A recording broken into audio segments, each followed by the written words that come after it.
We got it all set up. Took us a long time. And then the machine goes on here, can go this way, back, side to side. So if you had like making swirls, you can do this.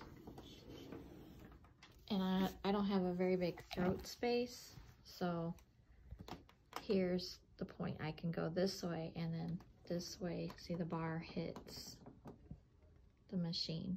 So once it's full of fabric, I'll have to reverse the quilt and go from the other side.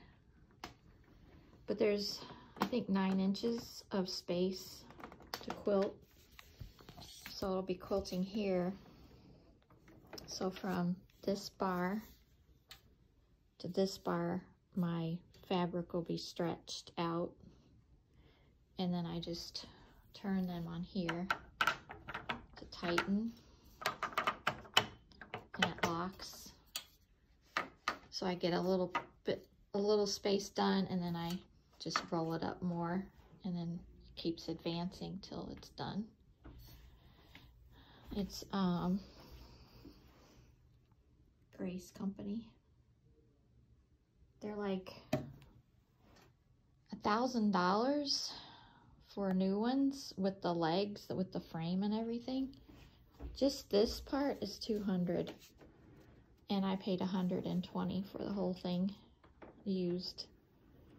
And then you can put, like here, you can put like pantograph, they call it, and you can follow it with a stylus, and it'll make the design by following the pattern along there, which I thought was pretty cool. I just gotta find, I can print them out and put them on there, but I'm gonna have to do a lot of research.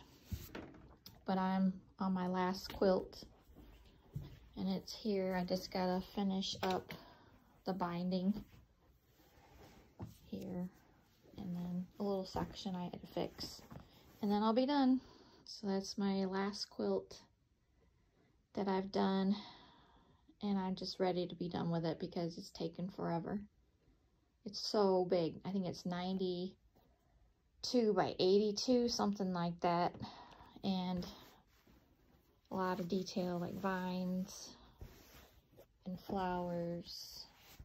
And then I did each triangle and square. So it's almost done. I'm glad.